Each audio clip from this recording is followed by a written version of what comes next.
Michael Turner was the kind of man who didn't just host a Christmas party. He staged a production. Every December, it was the same deal. The 40th Floor Lounge of Turner and Associates, overlooking the glittering cold lights of downtown Manhattan. This wasn't just eggnog and carols. This was a mandatory, high-gloss reaffirmation of power. Michael needed everyone in that room. Staff, junior partners, their spouses, even the caterers circulating the imported champagne, to look at him and think one word: security. He stood near the enormous, perfectly trimmed tree, a glass of sparkling cider in his hand. He always stayed sharp, even while hosting. He was wearing a custom-tailored suit that probably cost more than some of his associates made in a month. He worked the room like a politician, shaking hands, slapping backs, and laughing a little louder than necessary at jokes that weren't particularly funny. He was the sun around which the whole firm revolved, and he loved being watched.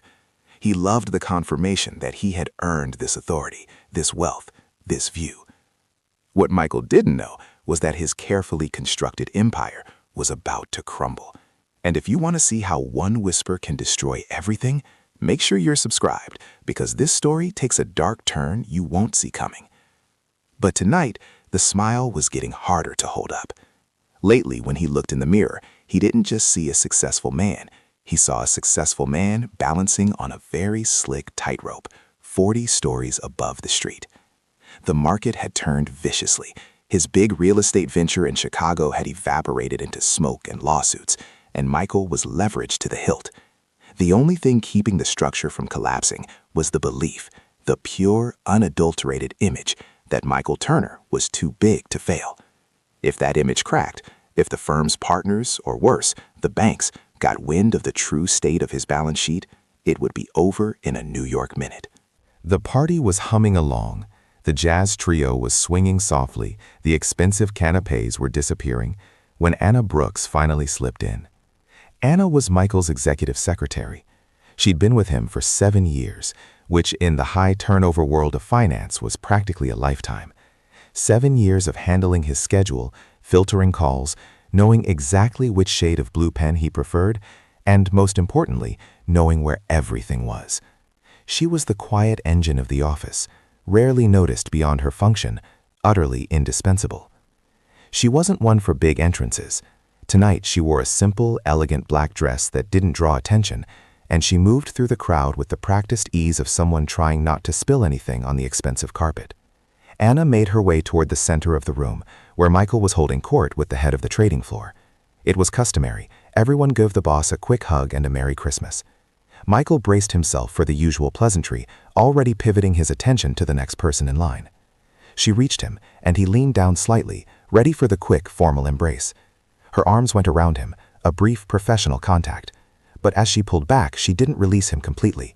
She held him there for one extra beat, her grip firm on the silk lapels of his suit jacket. Then she leaned in, right next to his ear, and her voice dropped to a pitch so low it was swallowed instantly by the nearby chatter about interest rates and ski trips. "Michael," she whispered, her tone completely level, utterly devoid of emotion or judgment. "I saw the correspondence. The final review from Manhattan Capital." Michael Turner froze. His body went instantly rigid, a solid column of fear disguised as holiday cheer. His heart, which had been beating a steady, confident rhythm all night, suddenly hammered against his ribs like a trapped bird. Anna continued, her breath warm against his ear.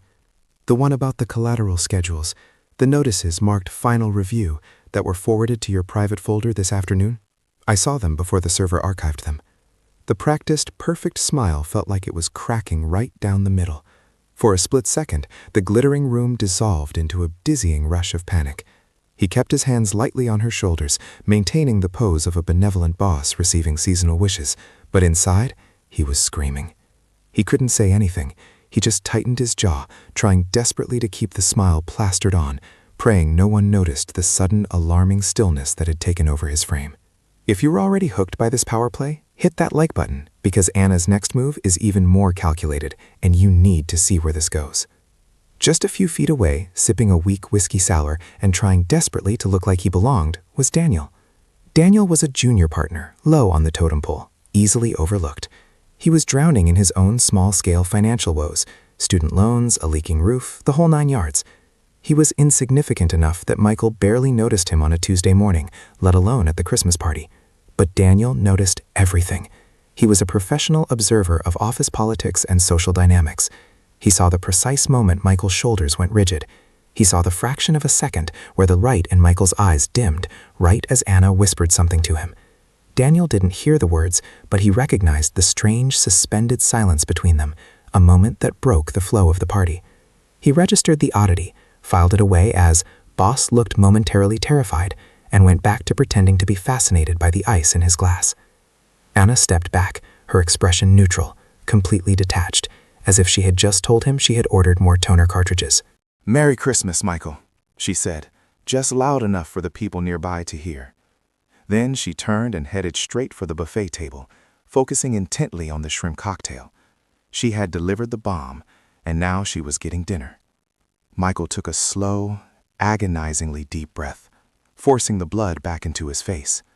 He nodded automatically to the passing CFO, laughed mechanically at a joke about the Federal Reserve, and tried to regain the rhythm of the room. But the rhythm was gone. The music was too loud, the lights were too bright, and the air felt thick with his own rising paranoia. Anna knew. His secretary, the quiet woman who organized his life, knew the biggest, most terrifying secret he possessed. Michael Turner, the successful, generous millionaire, was deeply, irrevocably facing ruin. He watched her across the room. She was talking calmly with Mrs. Henderson from accounting, discussing the quality of the little quiches. She looked utterly harmless, but she held his fate in her hands. Why hadn't she used the information? Why the whisper? Was it a threat? A warning? Or was it just her way of letting him know that when the collapse came, she wouldn't be surprised? Michael had spent the last 2 years running on pure image. His borrowing had become aggressive, the interest rates predatory. The banks were losing patience, and the final notices, the ones Anna had seen, were clear. Either he provided additional, substantial collateral, or they would begin seizing assets immediately after the New Year holiday. If that happened, the whispers would start, and the whole house of cards would tumble down. He moved away from the tree, needing motion, needing distance from the spot where the truth had been spoken. He chatted with Gary from legal, but the words felt hollow, like sounds echoing in an empty cavern.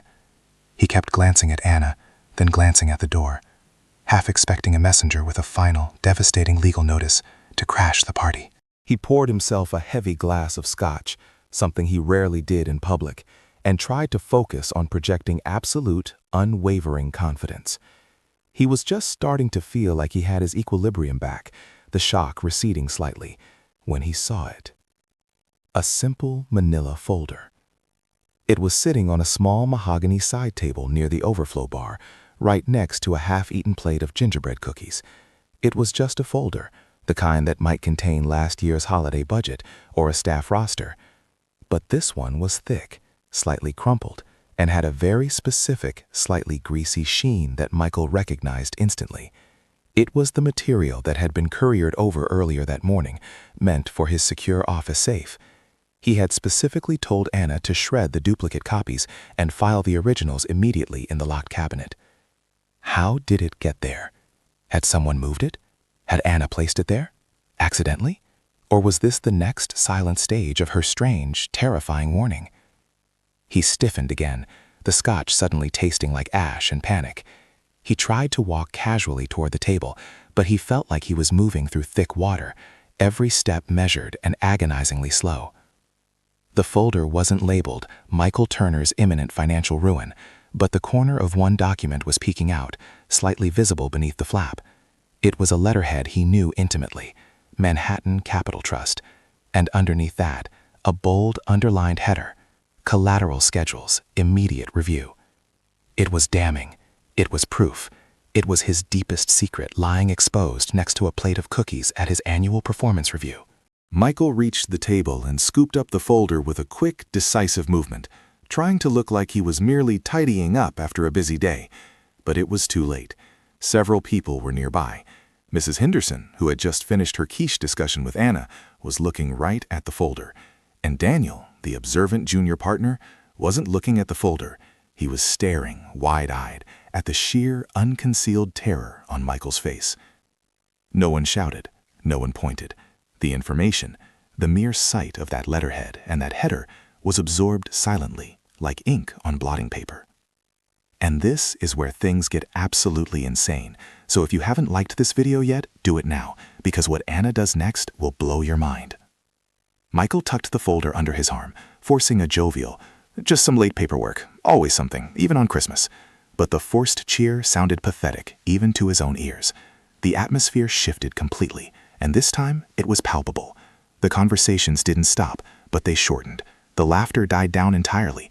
People who had been talking animatedly about their bonuses suddenly checked their phones, their expressions serious, as if they had just received urgent, unsettling news from the outside world.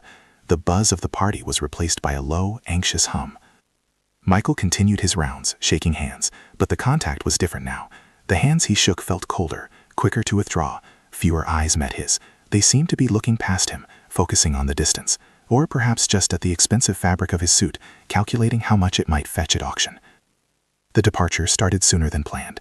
"Big day tomorrow, Michael. Got to relieve the sitter. Terribly sorry. Terrible traffic out there. Better get ahead of it." Excuses piled up, thin and transparent. The room emptied with surprising speed. The jazz trio, sensing the shift, packed up their instruments with unusual haste. Michael stood there, the folder burning under his arm, watching the taillights of the departing cars from his 40th floor window. The party ended exactly on time, as scheduled, the staff having cleared out the remnants of the feast with unnerving efficiency. His title remained unchanged, CEO, but his presence, the aura of unshakable success he had spent decades building, had been chipped away in a single, silent evening, leaving him suddenly, terrifyingly thin. He was alone in the vast, quiet lounge, the only sound the distant, muted siren of an ambulance on the street below. He looked at the discarded folder, then looked across the empty room toward the spot where Anna had been standing just an hour ago. He knew she hadn't misplaced the folder. Anna Brooks did not make mistakes. This was deliberate. A message. But what was she demanding?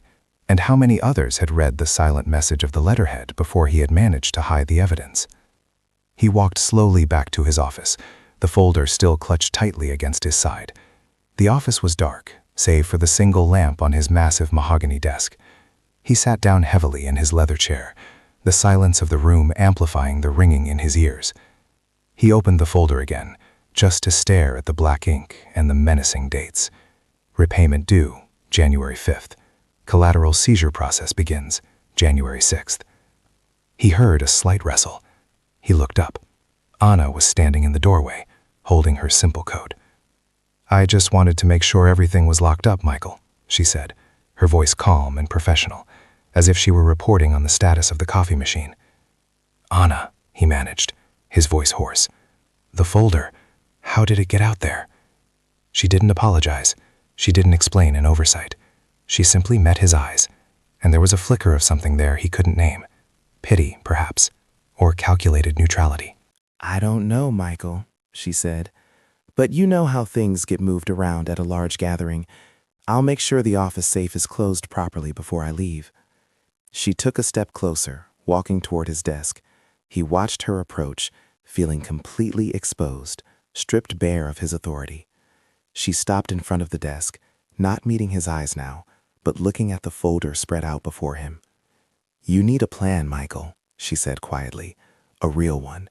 The partners are nervous, and the bank correspondence, well, it's very clear."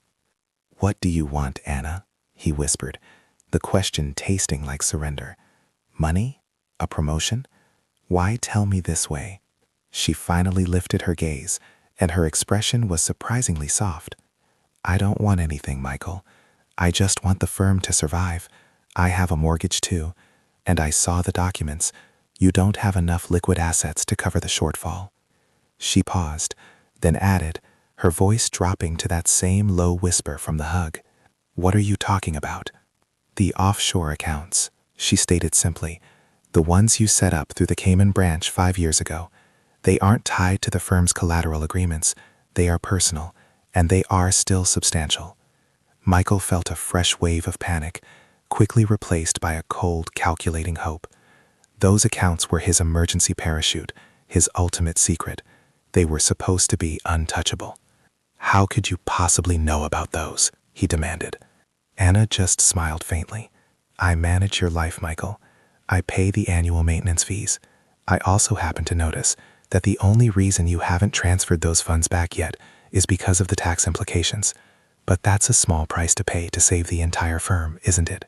Now, if you're thinking Anna is the real mastermind here, drop a comment below with Anna wins, because we need to talk about what happens next. And if you're not subscribed, what are you waiting for? This channel is all about these intense psychological thrillers. He stared at her, the millionaire suddenly dependent on the quiet woman who managed his calendar. She hadn't exposed him to destroy him.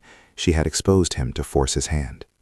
You need to make that transfer tomorrow morning, Michael, she insisted, her voice firm, before the partners start talking about what they saw tonight. If you wait, they will move against you. You know they will. He nodded slowly, his mind racing through the logistics. The transfer would be massive, painful, and deeply compromising, but it would buy him time, perhaps weeks, maybe even months. It would refill the immediate hole the bank was demanding. If I do this, Michael said, his voice regaining a sliver of his old authority, what happens next? Are you with me? Anna didn't hesitate. I'm with the firm, Michael, and for now, you are the firm. Now I'm going home. Merry Christmas. She turned and left the office, closing the heavy door behind her, leaving Michael alone with the documents and the sudden, chilling realization that his secretary was not just observant, she was actively managing his survival. He picked up the phone, his fingers trembling slightly. It was 11:45 p.m. He had to call his private banker in the Caymans, regardless of the hour. The show was over, and the real fight had just begun. Michael Turner sat there for a long time after the heavy door clicked shut, the silence of the 40th floor pressing down on him. The air still smelled faintly of pine and expensive cognac, but the festive cheer was a bitter joke now. He was facing ruin, and the only person who had thrown him a lifeline was his executive secretary, a woman he had barely registered as a person until an hour ago. He had to move fast. Anna had given him a window, a terrifyingly small one. He picked up the phone. His fingers were stiff, but the muscle memory of decades of high-stakes negotiations kicked in. He didn't dial the main line. He used the secure satellite phone, the one he normally used for calls that absolutely couldn't leave a trace on the firm's servers. It was 11:58 p.m. on Christmas Eve in Manhattan, but it was morning in the Caymans. The conversation with his private banker, a man named Marcus who specialized in discretion, was brief, brutal, and utterly humiliating. Michael had to explain, vaguely, that he needed to liquidate the bulk of the emergency reserve immediately. Mr. Turner, with all due respect, that account is structured to minimize capital gains exposure, Marcus said, sounding genuinely alarmed, even over the crackling line. A transfer of this magnitude will trigger significant tax events. Are you certain you want to move the entire sum? I am certain, Marcus, Michael snarled, leaning into the phone, his voice low and dangerous. I need the funds wired to Manhattan Capital Trust by 9 a.m. EST tomorrow using the specified routing numbers. Do not question it, just execute it. Confirm. He felt the cold, hard reality of it sink in. He was cutting off his own escape route. That money wasn't just savings, it was his psychological shield, the proof that even if Turner and Associates crashed, Michael Turner would land softly somewhere warm. Now that shield was gone, thrown into the gaping, hungry maw of the bank. Marcus confirmed the transfer, the sound of the digital confirmation echoing in the silent office like a death knell. Michael hung up, sweat prickling his hairline despite the cold night. He had done it. He had bought himself maybe 6 weeks, maybe 2 months, if the market held steady. He had sacrificed his ultimate safety net to keep the image of the firm intact, and he had done it because Anna Brooks told him to. He spent the rest of the night in a restless, miserable state, reviewing the bank documents again and again, trying to find a loophole, a mistake, anything that would negate the necessity of his sacrifice. There was nothing. The debt was real. The collateral was insufficient. The threat of ruin was imminent. When dawn finally broke over the city, a cold, gray Christmas morning, Michael hadn't slept. He walked out of the office, descended the 40 floors, and drove home in a daze, the city completely empty.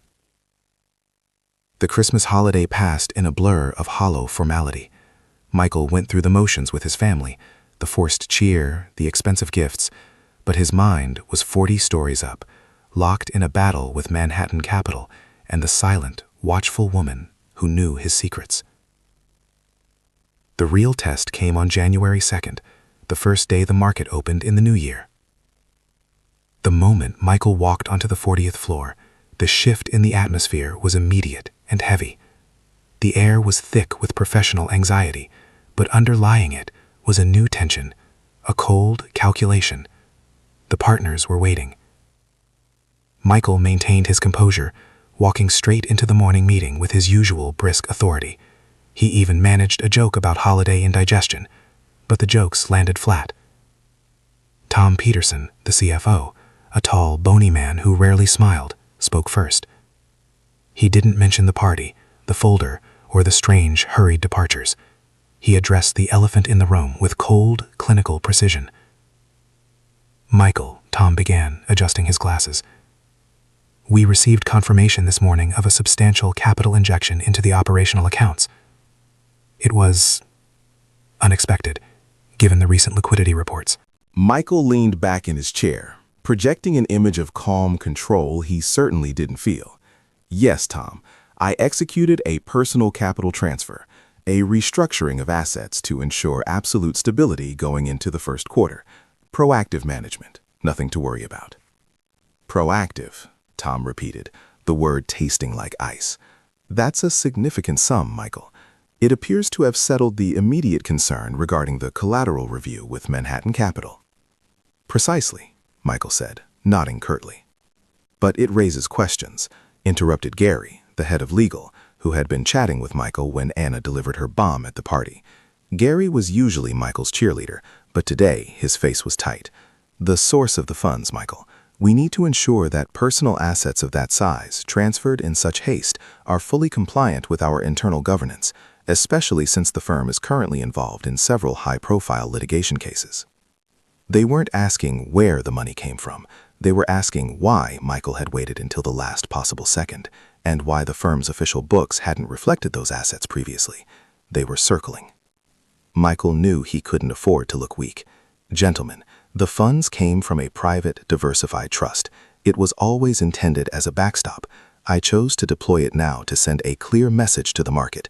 Turner & Associates is robust, regardless of temporary market fluctuations. My commitment is absolute. We move forward."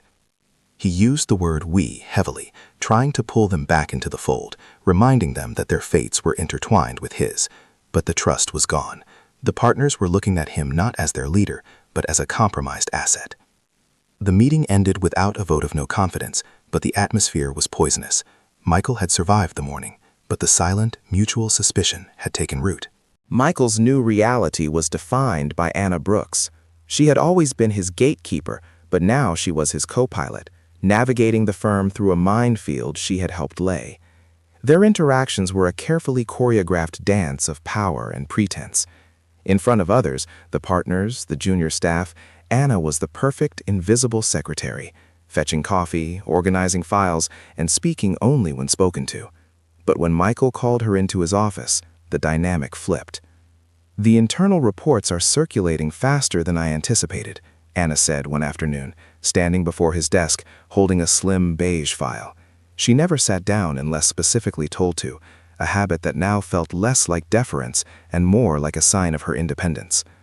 "What reports?" Michael asked, rubbing his temples. He felt exhausted, constantly running on adrenaline and fear. "Tom Peterson requested the Q4 liquidity analysis for the past 3 years. He's looking for discrepancies that might explain the sudden need for your proactive transfer." Michael stared at her. "He's auditing me." "He's covering his own liability," Anna corrected smoothly.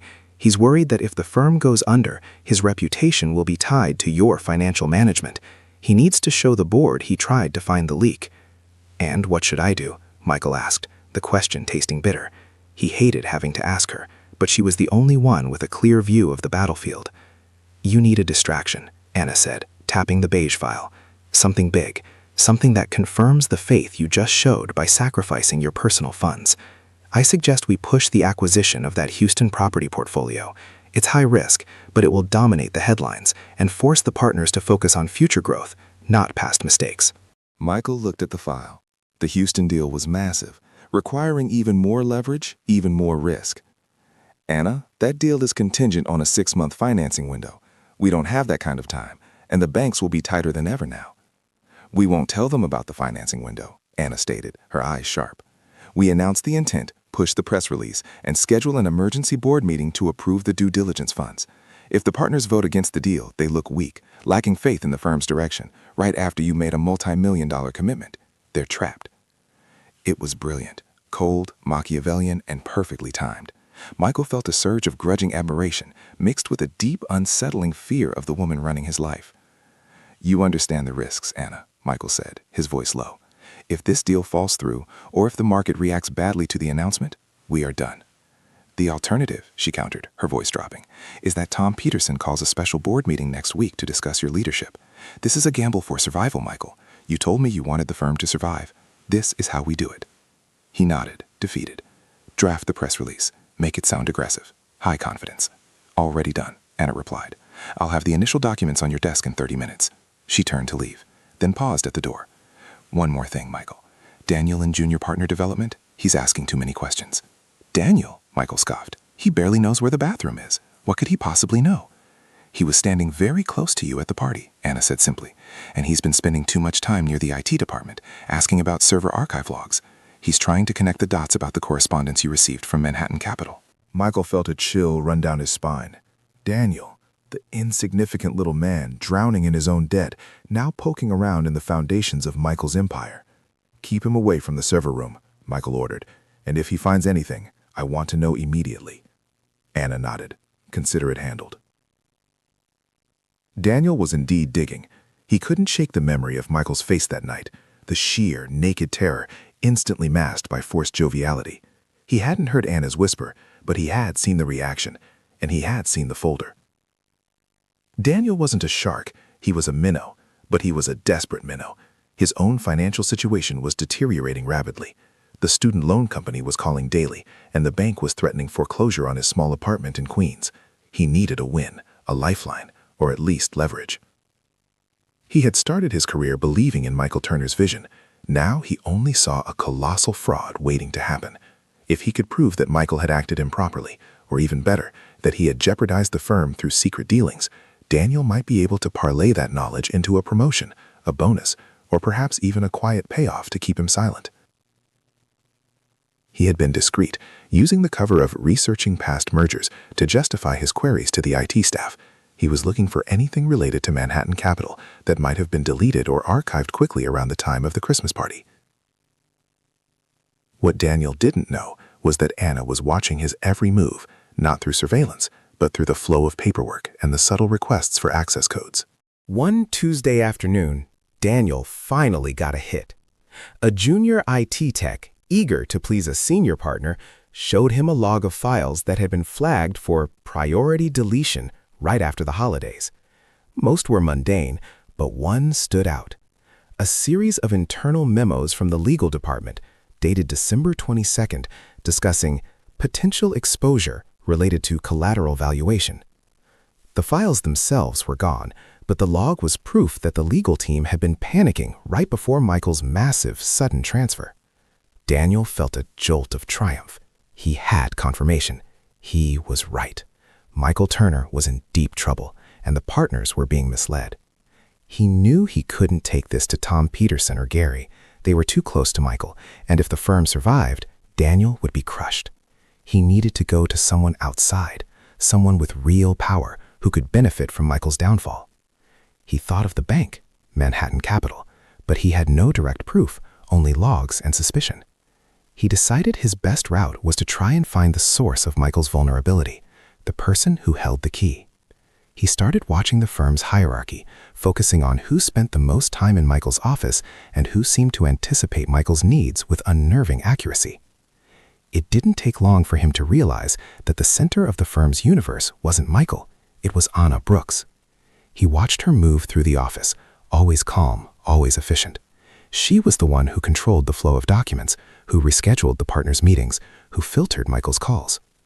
Daniel started lingering near the reception area, trying to catch Anna alone. He needed to understand if she was Michael's accomplice or his puppet master. Meanwhile, Michael was suffering the psychological cost of his sacrifice.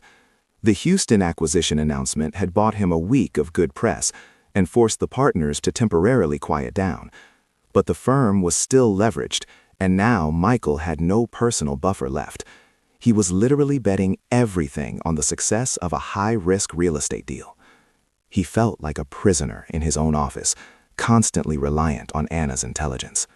One evening, Michael was looking over the latest projections for the Houston deal. The numbers were tight, terrifyingly so, when Anna walked in, unannounced, carrying 2 coffee mugs. "I brought you some tea," she said, placing one mug on his desk. "You haven't slept properly in 2 weeks." "I don't need tea, Anna," Michael snapped, running a hand through his hair. "I need reassurance that we aren't about to crash this entire firm on a desert property deal." Anna waited patiently until he calmed down. "The deal is solid, Michael. It's the perception that matters right now. We need the partners to believe we are moving forward with strength. And if they don't, then we have a problem," Anna admitted. "Tom Peterson is still digging. He's trying to get the board to authorize an independent review of the Q4 accounts. If he succeeds, they will find the original deficit, even if you covered it with the Cayman transfer." "Can you stop him?" Michael asked, the desperation clear in his voice. Anna shook her head slowly. "I can delay him. I can misfile the authorization request, but I can't stop him forever. Michael, you need to find more collateral, something to secure the Houston deal that doesn't rely on the firm's current assets." "I have nothing left, Anna. I liquidated my entire private reserve." "You still have the assets you inherited from your mother," Anna pointed out quietly. "The family estate in Connecticut. It's held in a separate trust, completely unencumbered. It's worth $30 million minimum." Michael felt a profound, aching resistance. The Connecticut estate wasn't just money, it was his childhood home, the last tangible link to his past before he became Michael Turner, CEO. It was the one thing he had sworn never to touch. "No," he said, his voice hard. "Absolutely not. That's my family legacy. I won't risk it." Anna tilted her head slightly. "Legacy, Michael? What good is a legacy if the firm that built it collapses? If you lose Turner and Associates, the estate will be meaningless anyway. You will be ruined, and the bank will come after everything." She was right. She was always right. Her logic was cold, simple, and irrefutable. "If I collateralize the estate," Michael said, staring out at the dark city, "I need to know that this is the last time, that this buys us real safety." "It buys us the confidence we need to close the Houston deal," Anna corrected. "Once the deal is done, the firm's valuation should skyrocket, giving us the breathing room to pay down the debt and release the collateral. It's a temporary measure." Michael closed his eyes. He felt the weight of his entire life, his ambition, his success, his family's history, all resting on the advice of his secretary. "Start the paperwork," he sighed, "but keep it entirely off the company servers. Use the encrypted channel only. I want no trace of this until the last possible moment." "Understood," Anna said, a flicker of satisfaction in her eyes. "I will need the trust documents. They are in the vault in your penthouse study, correct?" "Yes," Michael muttered. "You know the combination." Anna smiled faintly. "I manage your life, Michael." The next day, Daniel made his move. He knew he couldn't confront Michael directly, and he certainly couldn't confront Anna in the office. He waited until after 7 p.m., when the floor was mostly empty, save for the cleaning crew and a few dedicated analysts. He saw Anna packing up her desk, seemingly ready to leave. Daniel approached her, trying to appear casual, like an overly friendly junior partner. "Anna, hey, busy day, huh?" Anna looked up, her expression politely neutral. "Mr. Daniels?" "Yes, Mr. Turner has us working late on the Houston portfolio." "Massive deal," Daniel agreed, leaning against the doorframe of her cubicle. "Listen, I had a quick question about some archived files I was looking at, specifically the Manhattan Capital correspondence from late December. I noticed some of the files were flagged for high-priority deletion. Just curious if you knew why. Compliance issue?" Anna didn't flinch. She placed her pen neatly in its holder and closed her day planner. "Mr. Daniels," she said, her voice quiet but firm, I handle thousands of documents weekly. I can't recall every administrative action taken by the legal department. If you have concerns about compliance, you should address them to Mr. Gary." "I tried that, but Gary was a little vague," Daniel pressed, his heart pounding with nervous excitement. He was close. "Look, Anna, I saw Michael's face at the Christmas party. I saw the folder. Something big happened, and then the massive transfer happened the next day." He lowered his voice conspiratorially. "I know Michael's leveraged. Everyone knows the firm is struggling. But I also know that if the partners find out about the original deficit, there will be a cascade of lawsuits. You're the key here, Anna. You control the information. Are you covering for him, or are you protecting the firm?"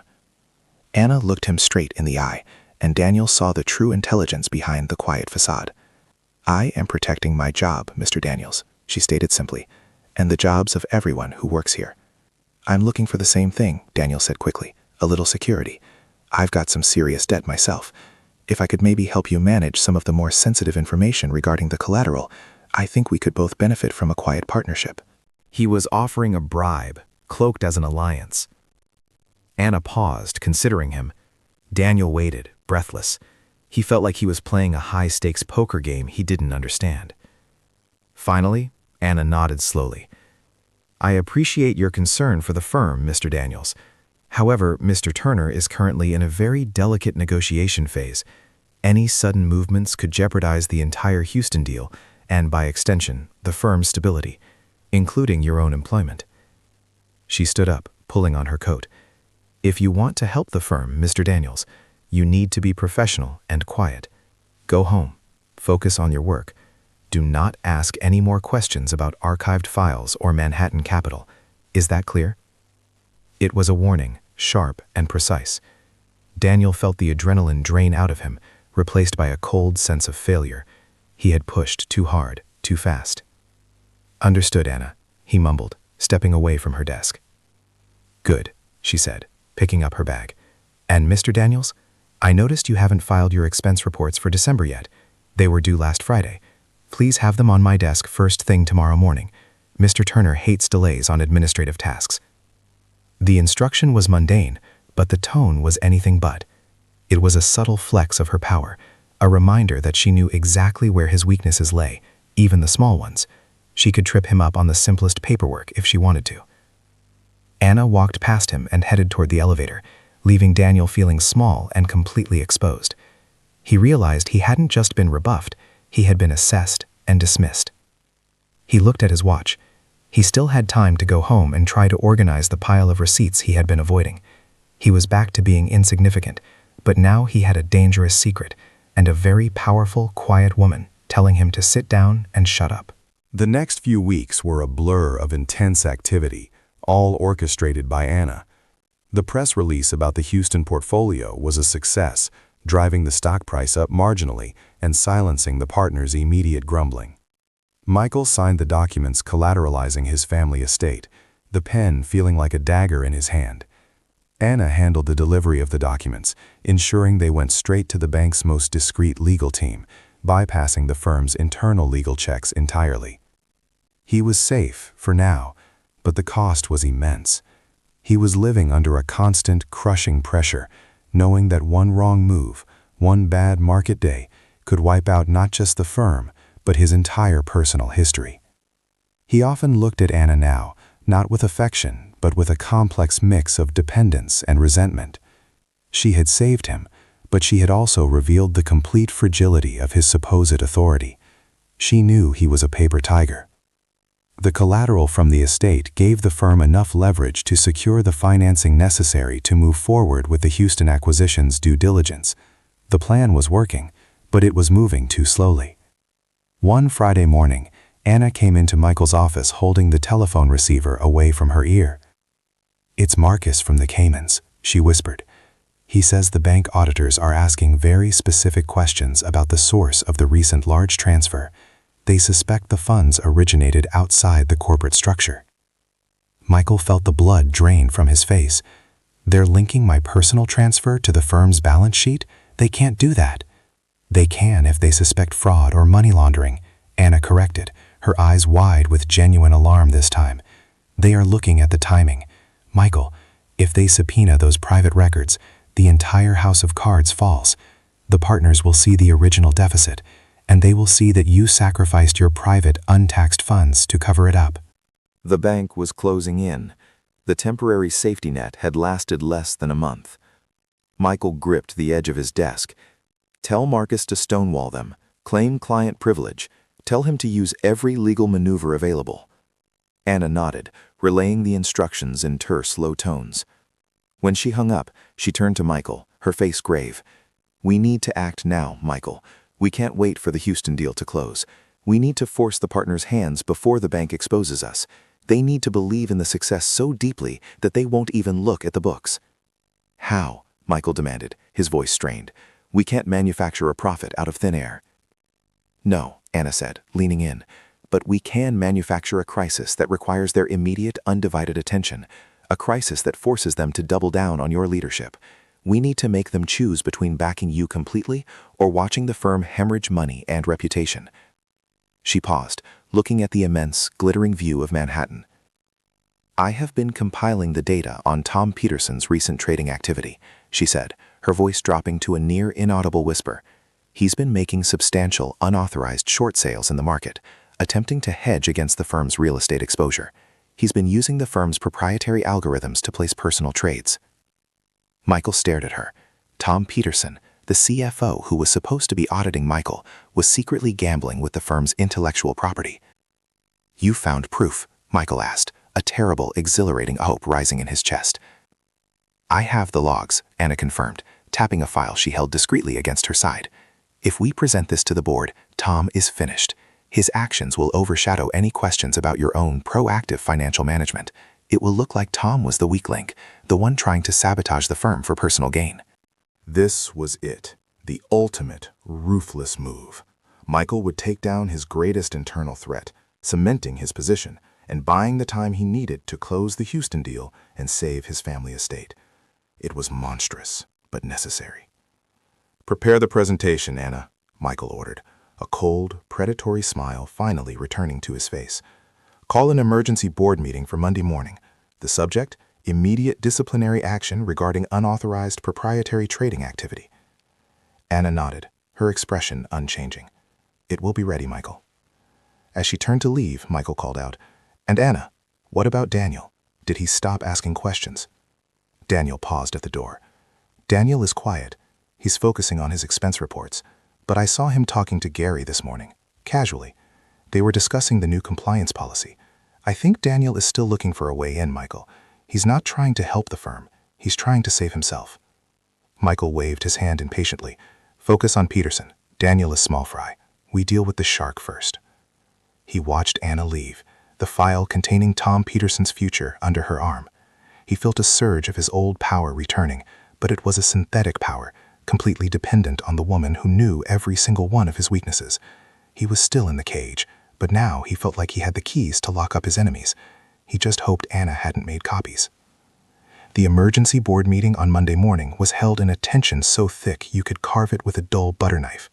Michael walked in, radiating an icy confidence that felt entirely foreign to him. He was wearing his armor, the custom suit, the perfect watch, the air of a man who had everything under control. Anna was not in the room. She was stationed just outside, in the anteroom, ostensibly managing communications, but truly managing the narrative. Michael didn't bother with pleasantries. He dove straight into the attack, presenting the evidence Anna had compiled against Tom Peterson, the CFO. Gentlemen, Michael began, his voice ringing with manufactured outrage, we have uncovered a pattern of grave misconduct that jeopardizes the integrity of this firm and the trust of our investors. He projected the trading logs onto the enormous screen. The data was damning. It showed Tom Peterson using the firm's proprietary high-speed trading algorithms to execute massive speculative short sales against the very real estate sector the firm was heavily invested in. He was betting against Turner & Associates, hedging his own personal future while drawing a massive salary. Tom Peterson, sitting rigidly across the table, turned white. This is fabricated, Michael. This is a smear. I was performing risk analysis, nothing more. Risk analysis that netted you nearly $500,000 in personal profit over the last 6 months, Tom? Michael countered, leaning over the table. The figure Anna had calculated was precise, undeniable, and utterly shocking to the other partners. The room erupted.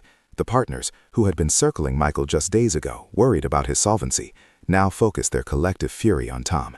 This was the distraction Anna had promised. It wasn't just a distraction, it was a sacrifice that purified the firm's internal structure, making Michael look like the vigilant savior.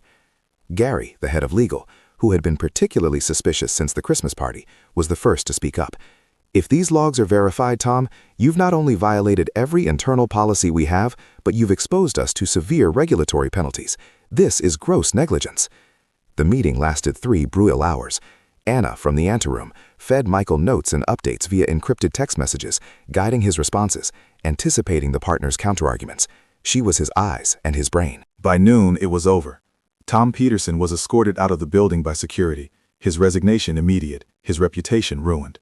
The partners, shaken and desperate to project stability, publicly reaffirmed their unanimous support for Michael Turner's continued leadership and his aggressive new strategy, namely the Houston acquisition.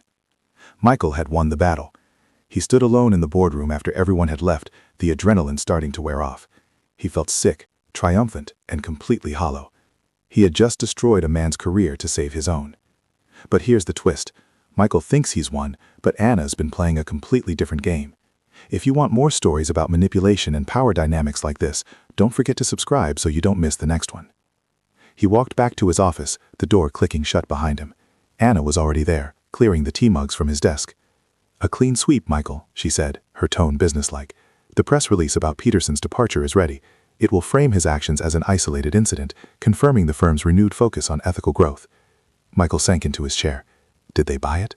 Completely? "They bought the stability," Anna corrected. "They are terrified of what the bank might do if they see weakness. They needed a villain, and Peterson was the perfect candidate. Congratulations, Michael. You are secure, for now." "And the bank?" "Marcus is stalling them in the Caymans," Anna reported, "but it's a temporary delay. The auditors are persistent. We have maybe 3 weeks before they break through his defenses and start questioning the source of the transfer." 3 weeks, Michael whispered. That meant they had 3 weeks to finalize the Houston deal, boost the firm's valuation, and prove that the collateralization of his family estate was worth the risk. "We need to push the financing through faster," Michael said, his mind racing. "Call the Houston team. Tell them to accelerate due diligence. I want signatures on the preliminary contract by the end of the week." Anna looked at him, her expression unreadable. "I've already done that, Michael. I anticipated this move." Michael didn't even blink at the presumption. He needed her too much. "Good. Now, what about Daniel? Did he react to the Peterson news?" Anna paused, leaning against the edge of his desk. "He did. He tried to speak to me again this morning, right before the board meeting. He was nervous, almost frantic." "What did he want?" "He wanted to know if the Peterson situation was related to the Manhattan Capital correspondence from December. He's still trying to connect the dots between the firm's original debt and your sudden capital injection. He believes there's a deeper conspiracy." Michael cursed under his breath. The little rat. He needs to be dealt with. Now that Peterson is gone, Daniel is the only internal threat left. Anna nodded slowly. "I agree. We can't afford him going to the press, or worse, going to the bank with his suspicions. He needs to be neutralized, quietly." "Fire him," Michael said. "Give him a severance package, a non-disclosure agreement, and make sure he never sets foot in this building again." "That would draw attention, Michael," Anna advised. "A sudden firing after the Peterson scandal would make the partners nervous. They would wonder what Daniel knew. Remember, they are looking for stability now. A sudden removal suggests more rot. Then what do we do?" Anna smiled, a small, cold, calculated curve of her lips. "We promote him." Michael stared. "You're joking." Not at all. Daniel is looking for security, remember? He's drowning in his own debt.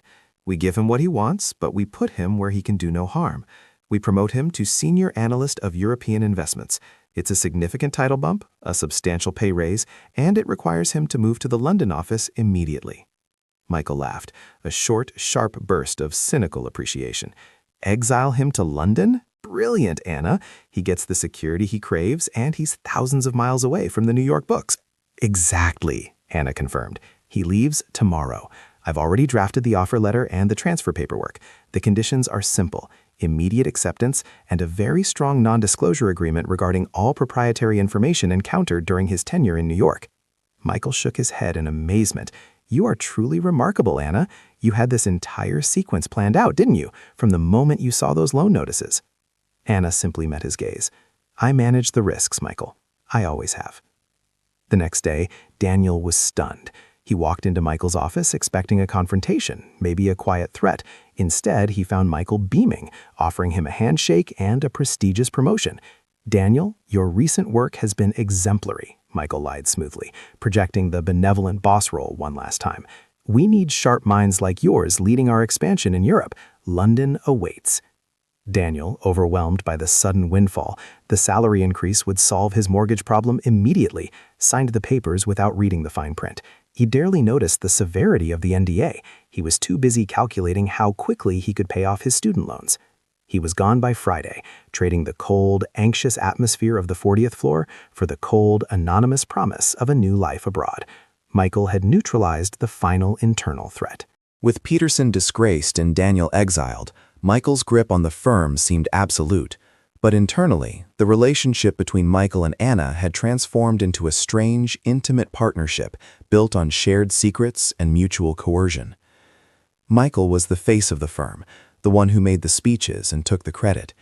Anna was the operating system, the one who ensured the engine kept running, even though the tank was nearly empty. She controlled the flow of information to the board, managed the accelerating negotiations for the Houston deal, and most critically, controlled the communication with the bank regarding the collateralized Connecticut estate. One evening, 3 weeks after Peterson's ousting, Michael was alone in his office, feeling the crushing loneliness of his compromised success. He called Anna back in, even though it was late. "Anna, sit down," he commanded, indicating the chair across from his desk. She hesitated, then complied, a rare concession. "The Houston deal is moving too slowly," Michael confessed, running a hand over the documents detailing the collateral. "We need to close before the bank finds the hole. I'm risking everything, my entire family history on this gamble." He looked at her, searching for something, reassurance maybe, or a flicker of human empathy. "Tell me, Anna," Michael demanded, his voice low. "Why are you doing this? You've risked your own reputation, potentially your career, by orchestrating this entire defense. Why not just let me fail? You could have taken the evidence to the board, secured a massive payout, and walked away clean." Anna looked back at him, her expression calm, professional, and entirely focused. "When I first started working here, Michael, 7 years ago, I had nothing," she began, her voice steady. "You gave me a job. You gave me access to the intricacies of high finance. I watched you build this firm, and I watched you run it. I learned everything I know about power, leverage, and ruthlessness from you." She paused, then continued, her voice dropping slightly. "But I also saw that you were blind. You were so focused on the image, the party, the tailored suits, the applause, that you forgot to watch the foundation. You started making mistakes." "And you decided to correct them?" Michael asked cynically.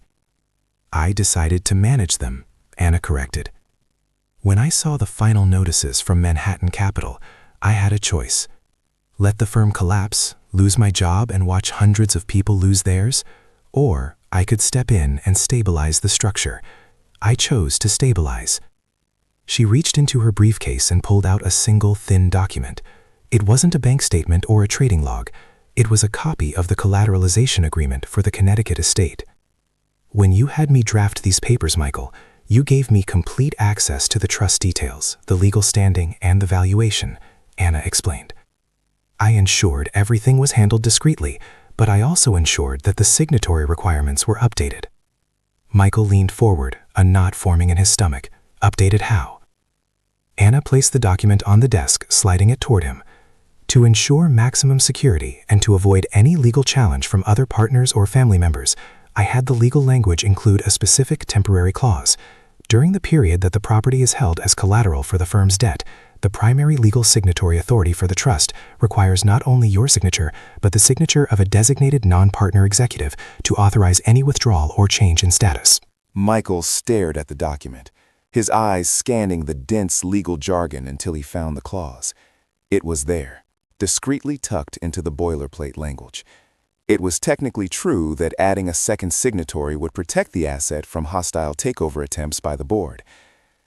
"And who is this designated non-partner executive?" Michael asked, his voice barely audible.